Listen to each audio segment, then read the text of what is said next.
শুভ সকাল আমার প্রিয় পরিবার। আশা করি তোমরা সবাই ভালো আছো, সুস্থ আছো, আমরাও ভালো আছি। আরও একটা নতুন সকাল শুরু করলাম, আর এই তো গ্রামের বাড়ি থেকে, তাও আবার হ্যাঁ, এটাই হচ্ছে গ্রামের দৃশ্য, প্রকৃতির দৃশ্য। আর এই গ্রামে এই সারাদিনে অক্লান্ত পরিশ্রম করার পরে রাত্রে যখন ঘুমোতে যাই, সেই একবারে সকালবেলায় কোনো চিন্তা থাকে না, কোনো ভাবনা থাকে না, কোনো কিছুই থাকে না, চারিদিকে শুধু প্রকৃতি আর প্রাণ ভরা শ্বাস। তাও আবার সেটা প্রকৃতির ডাকে ঘুম ভাঙে। হয়তো সকাল কিংবা ভোর হতে না হতে পাখিদের কলকাকলি আর কিচিরমিচির এই দিয়ে ঘুম ভাঙে। তবে হ্যাঁ, সেটা হয়ে যায় 4টা থেকে 4:30 পর্যন্ত। 5টার পরে হয়তো মনে হচ্ছে কেউ আর শুয়ে থাকে না, সবাই তো ব্যস্ত।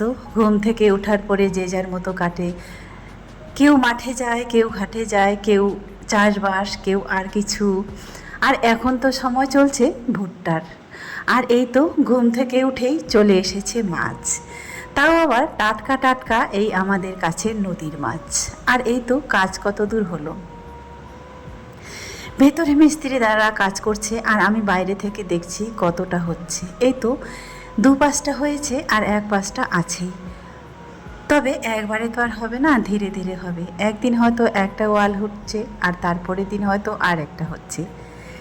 আর এই সময় গ্রামের প্রত্যেকের বাড়িতে ঘর হচ্ছে, এই জন্য মিস্ত্রির খুব অভাব, মিস্ত্রি পাওয়াই যায় না। আর আমার ডিউটি তো দেখা দেখি আর কখন কি লাগবে, মশলাটাও দেখতে হয় কেমন কি হলো না হলো, এই আর কি। তবে আজকে মনে হচ্ছে ভেতরটা কমপ্লিট হবে না, আরও রয়েই যাবে। চলো, ততক্ষণে ওরা ওইদিকে কাজ করছে আর আমি এখানে মাছটা কেটে নিই।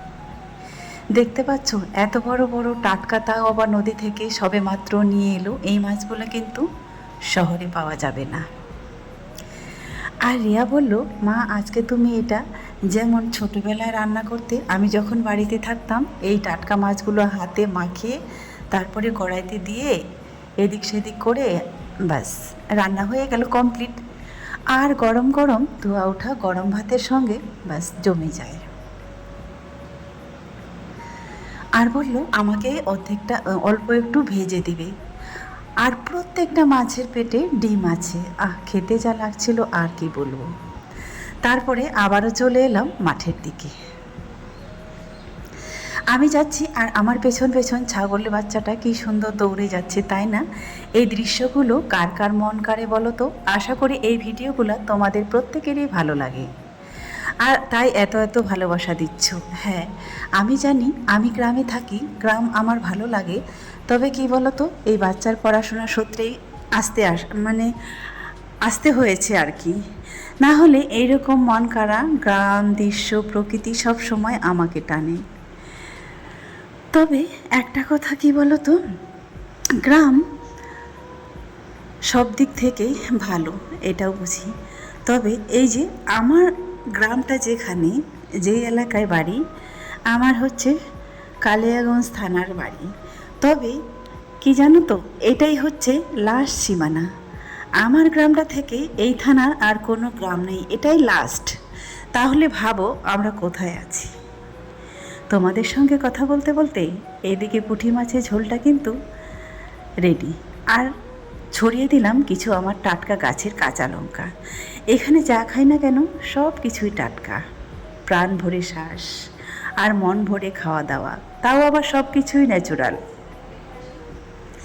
তো যেটা বলছিলাম তোমাদেরকে, এখন এই যে মাছটা ফুটছিল, এই ঘ্রাণটা যদি তোমরা একবার নিতে পারতে, কি বলবো বলো। তবে যেটা তোমাদেরকে বলছিলাম, এখান থেকে যেহেতু লাস্ট সীমানা, তাহলে বাচ্চাগুলো যদি স্কুলে যায় না, আস্তে আস্তে সন্ধে 7টা 7:30 বেজে যাবে। তাহলে ভাবো কখন তাহলে তারা টিউশন পড়বে আর অন্য কিছু। তো যাই হোক, আমি যবে থেকে এসেছি, যতদিন আছি, রোজ কিন্তু এই দুষ্টুটা আসে আমাকে দেখতে। তারপরে আজ সে খেলা করছে কাদামাটি নিয়ে। পেয়েছে ছোট্ট একটা কোদাল, আর বাড়িতে পেয়েছে এইরকম কাদামাটি। ওর মার কাছে তো এরকম করতে পারে না, তবে আমার কাছে বেশ ভালোই খেলা করে। আর বললেও আমাকে তো ভয়ও পায় না জানোই। আর ওর মা কিন্তু এরকম কাদামাটি দিয়ে খেলতে দেয় না, তবে খেলাটা কিন্তু ভালো। চলো, রান্না বান্না তো কমপ্লিট, দেখতে দেখতে চলে এলাম বাগানে দুটো আম নিব। তো এবার বলবে তোমরা প্রতিদিন আমি কেন আম নিয়ে যাই। হ্যাঁ, আমরা যখন গ্রামের বাড়িতে যাই, যারা গ্রামের আছে প্রত্যেকেই এই আমাদের রান্না বান্না হয়ে গেল না, ওই উনুনে 2টা কিংবা 4টা আম দিয়ে দিব পুরাতে, বাস কাঁচা লঙ্কা কিংবা শুকনো লঙ্কা দিয়ে চাটনি করে ভাতের সঙ্গে খেতে যা লাগে না, আর কি বলবো বলো।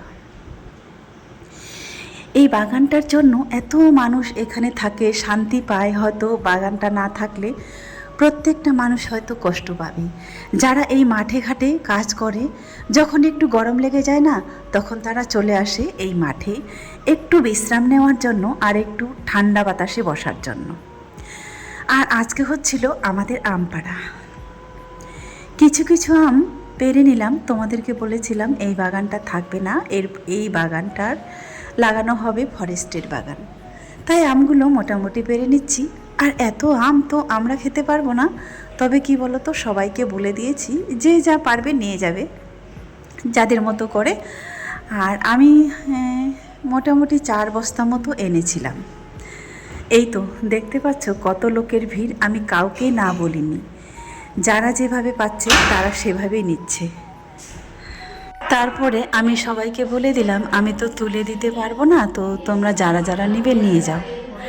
আমার এই আমের বাগানের আম গোটা গ্রামের মানুষ খেত, কাউকেই আমি কখনো না বলিনি। আর কেউ, যাই হোক, আমরা তো ছিলামই না, নিজের মতো করে সবাই খেত। তো চলো, বাগান থেকে চলে এসেছি বাড়িতে। বাগান থেকে চলে এলাম এবার বাড়িতে, কারণ বাড়িতেও আবার কাজ হচ্ছে মিস্ত্রিরা। তারপরে বলল তোমরা তো আম নিয়ে এসেছো, আমাদেরকে খাও। তারপরে এই তো রাজিয়া হচ্ছে ওদের জন্য আম মাখা করছে। হয়ে গেল বিকেলবেলা, এখন হচ্ছে বিকেলবেলা, আবারও একটু কাজের প্রয়োজন হলো। এখন যাব একটু রায়গঞ্জে। তবে এবার হ্যাঁ, তোমরা বলতে পারো যে তোমার বাড়ি তো কালিয়াগঞ্জে, তবে রায়গঞ্জে কেন যাচ্ছ? আমার বাড়িটা হচ্ছে রায়গঞ্জ, আমার বাবার বাড়ি। রায়গঞ্জটা কিন্তু আমার খুব কাছে আর বড় শহর। কালিয়াগঞ্জ একেবারে বর্ডার সীমানায়, একেবারে বর্ডারের খুব কাছাকাছি। তো তাই আমরা হচ্ছে কালিয়াগঞ্জে খুব কম যাই। তো আমার বাড়ি যে বর্ডারের কাছে, বর্ডারের কাছাকাছি, তো এই কথাটা হয়তো তোমরা কেউ বিশ্বাসই করবে না যে এত দূর থেকে আমি এসে এখানে আছি, তাই না? হ্যাঁ, একদম বাংলাদেশ সীমান্তে বর্ডারের কাছেই আমার বাড়ি। তারপরে বন্ধুরা, ওই রায়গঞ্জ থেকে এসে আমাদের ছিল একটা বিয়ে বাড়ি। তো সন্ধ্যাবেলায় রিয়াকে নিয়ে চলে এসেছি সেই বিয়ে বাড়িতে। আর বিয়ে বাড়ির খাওয়া দাওয়া এতদিন হলো, বিয়ে বাড়িতে কিন্তু আমরা গত 8 থেকে 10 বছর এই গ্রামের বিয়ের অনুষ্ঠানে কখনো যাইনি, কিংবা যাই হোক আমন্ত্রণ পাইনি। তবে আস্তে না আস্তে একেবারে দুটো বিয়ে একসঙ্গে। বাড়িতে এসে বিয়ে খেয়ে ঢুকলাম। তারপরে এই তো কালিয়াগঞ্জ থেকে এসেছে আমার সঙ্গে দেখা করার জন্য। তো তখন বাজে 8টা কিংবা 8:30। হঠাৎ করে দেখছি আমার বাড়ির গেটের সামনে একটা গাড়ি। তো হুট করে এত রাতে কোথা থেকে এলো গাড়ি, আর গাড়িতে কে বা এলো এরকম মনে হচ্ছিল। তারপরে দেখলাম যে ওরা হচ্ছে আমার ভিডিও দেখে।